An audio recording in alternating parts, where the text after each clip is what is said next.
आप सबका हार्दिक स्वागत। बढ़ते हैं अगले पाठ की ओर। पाठ संख्या 29। हमारा विषय पूर्व जन्म शाप। पूर्व जन्म शाप के अंतर्गत आने वाला मातुल्य शाप, जिसके हमने पिछले 2 पाठों में जाना कि कैसे मातुल्य शाप बनता है।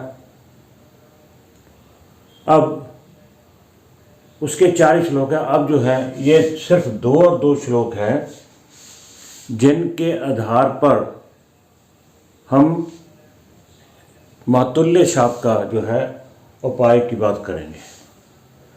ये श्लोक बृहत होरा प्राच्य शास्त्र जी के ग्रंथ से लिए गए हैं। ये श्लोक नंबर 69 और 70, 69 और 70 दिए गए हैं। किन्हीं बुक्स में, किन्हीं राइटर की बुक्स में ये अध्याय 83 में आता है, और किसी के जिन्होंने इनका अनुवाद किया है, कई जो विद्वान हैं, उनके 86 आता है। 2 ही श्लोक दिए गए, 69 और 70, जिनमें उपाय की बात की गई है मातुल्य शाप के बारे में। सबसे पहले हमें ये जानना होगा कि क्या मातुल्य शाप आपकी पत्रिका में बनता है, या कि यूं ही आपसे 4 पैसे कमाने के लिए मातुल्य शाप बता दिया और उसके उपाय अपने प्रकार से करने लगे। हाँ, कुछ ऐसी बातें हैं जो अब लागू नहीं होती, उनको मॉडिफाई करके उनका सब्स्टिट्यूट हमें देख लेना चाहिए कि ऐसा नहीं, ऐसा जब हम श्लोक पढ़ेंगे तो उसकी भी चर्चा करेंगे भी, इसकी जगह ऐसा हो जाना चाहिए।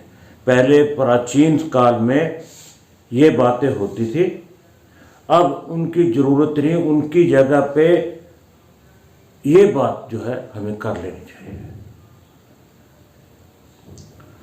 तो सबसे पहले हम ये देखेंगे कि क्या हमारी पत्रिका में मातुल्य शाप है, जिसका जिक्र बहुत ही कम होता है। मेन 2 ही दोष ले लिए जाते हैं, पितृदोष या मातृदोष। 2 है, पितृशाप या मातृशाप, सर्पशाप, भ्रातृशाप, मातुल्य शाप, ब्रह्मशाप और प्रेत और पत्नी शाप। इनकी चर्चा बहुत कम होती है, मगर ये भी उतना ही इफेक्टिव है जितना पितृशाप और मातृशाप है। सो हमें जब पूर्वले जन्म के संबंधित, पंचम के संबंधित, जहाँ से अब हमारी संतान का जिक्र होता है, और इनसे सिर्फ और सिर्फ किसकी हानि होती है? संतान की हानि होती है। संतान के पैदा होने में, कंसीव करने में, या होकर मृत्यु हो जाने में, या संतान संबंधी और कोई प्रॉब्लम आती है, तो हमें पूर्व जन्म शाप की ओर ध्यान देना चाहिए कि कौन सा शाप बनता है। पितृ, मातृ, भ्रातृ, सर्प, मातुल्य कौन सा बनता है, उसी के आधार पर ही हमें उपाय करने चाहिए। बढ़ते हैं श्लोक की ओर।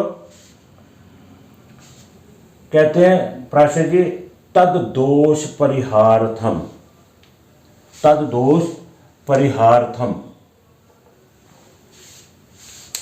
विष्णु स्थापनाम चरेत।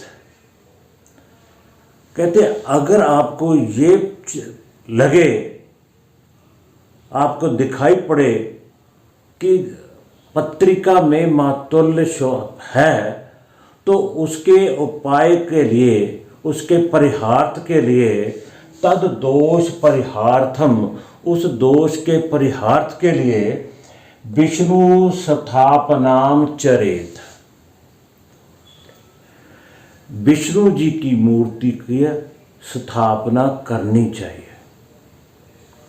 विष्णु स्थापनाम चरेत, विष्णु भगवान जी की मूर्ति की स्थापना करनी चाहिए। दूसरी लाइन में क्या लिखते हैं? बापी कूप तड़ाग आदि खनेन। बापी होती है बौली या बौड़ी, जहाँ से पहले प्राचीन समय में, जिसकी मैंने पहले जिक्र की कि कुछ बातें प्राचीन काल में थी जिसका प्रयोग आजकल नहीं होता। आप राजस्थान में जाओगे, किसी और जगह में जाओगे, यहाँ के राजे महाराजाओं के किले हैं, उनके अंदर ये बनी होती थी बापी कूप तड़ाग आदि बौली जिसमें पानी का संग्रह किया जाता था। लोगों के लिए, प्रजा के लिए अलग, राजा अपने महल या अपने किले के अंदर अलग करवाता था, जहाँ से पीने और स्नान के लिए पानी लिया जाता था। बापी बौड़ी बोलते हैं, कोई बौली बोलता है, कोई बौड़ी बोलता है, यहाँ बापी शब्द का प्रयोग किया गया है। कुएं खुदवाए जाते थे। तड़ाग आदि तालाब बनाए जाते थे ताकि पशु आकर पानी पिए। नहाने के लिए, पानी पीने के, जानवरों के लिए कूप जो है, प्रजा के पानी के, स्वच्छ पानी के लिए कूप खुदवाए जाते थे। सेतु बंधनम, और सेतु कहते हैं दरिया को, समुद्र को, उसके ऊपर बांध का भी इंतजाम किया जाता है, जो कि ना तो आजकल बौली की ज़रूरत है। कुआं की खुदवाई भी बहुत कम होती है आजकल, सबमर्सिबल पंप ये वो सब लगते हैं। तड़ाग आदि तालाब तो बनते हैं आजकल, स्विमिंग पूल के तौर पर बनते हैं, कोई अपने पर्सनल भी बनाते हैं। पहले जो तालाब होते थे कच्चे या पक्के, वहाँ पर जानवर पानी पीते थे, लोग स्नान करते थे, कपड़े धोते थे तालाबों में जाकर, तो जानवरों के भी आगे पीछे आकर पानी पिया करते थे। और सेतु बंधन किसके बस की बात है? किसी के बस की बात नहीं। तो क्या करना चाहिए? यानी पेयजल का इंतजाम करना चाहिए। जहाँ पे पब्लिक इकट्ठी होती है, किसी मंदिर, गुरुद्वारे, बस स्टैंड, रेलवे स्टेशन, कोई जहाँ पे भी पब्लिक एकत्र होती है, तो सेतु बंधन की जो बात है, समुद्र के ऊपर या किसी बड़े दरिया या नहर के ऊपर बांध लगाना, पुल बनाना, ये हर किसी के बस की बात नहीं। हम ये जरूर कर सकते हैं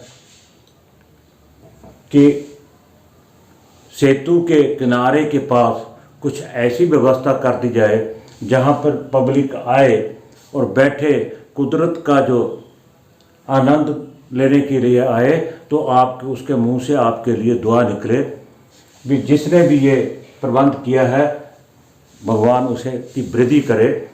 ऐसा कुछ समुद्र के किनारे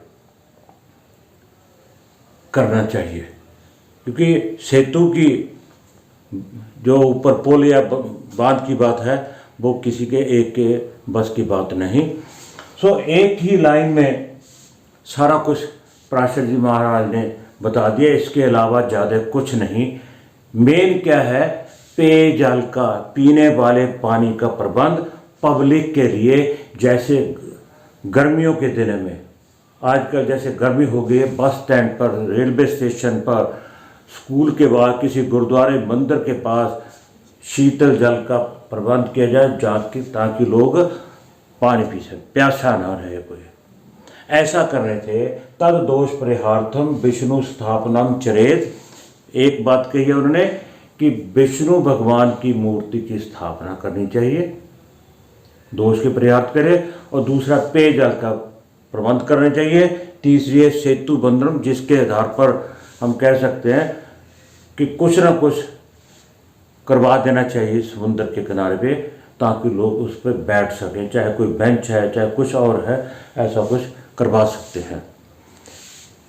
उन्होंने तो सेतु बंधन लिखा, यानी आगे लिखता है, अगर ऐसा आप करते हैं, पुत्र वृद्धि धर्म बत्तेश, ऐसा करने से पुत्र औलाद संतान में वृद्धि होती है, पुत्र की प्राप्ति होती है, धर्म में वृद्धि होती है, संपद वृद्धि है प्रजायते, और धन संपत्ति में भी वृद्धि होती है। ऐसा करने से, क्या करने से, जो ऊपर हमने 3-4 बातों का जिक्र किया है। इत योग 10 देवम शांति कुर्याद विचक्षण। कहता अगर ऐसा योग आपको दिखाई देता है और आप उसकी शांति के लिए ऊपर बताए गए उपाय करते हैं, तो आपके घर में संतान की वृद्धि होगी, आपके परिवार में वृद्धि होगी, पुत्र की प्राप्ति होगी, धर्म में निष्ठा होगी, तथा संपद वृद्धि और धन संपदा में भी आपका वृद्धि होगा। संपद वृद्धि प्रजायते, और धन की प्राप्ति भी होगी, उसमें वृद्धि होगी, कारोबार में वृद्धि होगी। जैसे कोई कह देता ना, वैसे तो मेन क्या है, पुत्र वृद्धि दरवाजा, और उन्होंने साथ में संपद वृद्धि भी लिख दिया। ये पूर्व जन्म शाप सिर्फ और सिर्फ संतान, सुतक्षय, संतति, ऐसे शब्द पीछे हमने 25-26 पाठों में पढ़े हैं। उपाय के पाठों के अलावा हमने सर्पशाप के उपाय किए, पितृशाप के किए, मातृशाप के किए, भ्रातृशाप के किए, पंचम शाप है मातुल्य शाप, यानी उसके उपाय की बात की है। अगले पाठ में हम ब्रह्म शाप या प्रेत शाप या जो एक और पत्नी शाप, 3 शाप और होते हैं, उनकी चर्चा करेंगे कि उनके ज़्यादा श्लोक नहीं हैं। जैसे इसके 4 श्लोक थे, उनके ज़्यादा 6 या 7 श्लोक होंगे हर एक के में। तो इस पाठ में इतना ही। आप सबका बहुत बहुत धन्यवाद।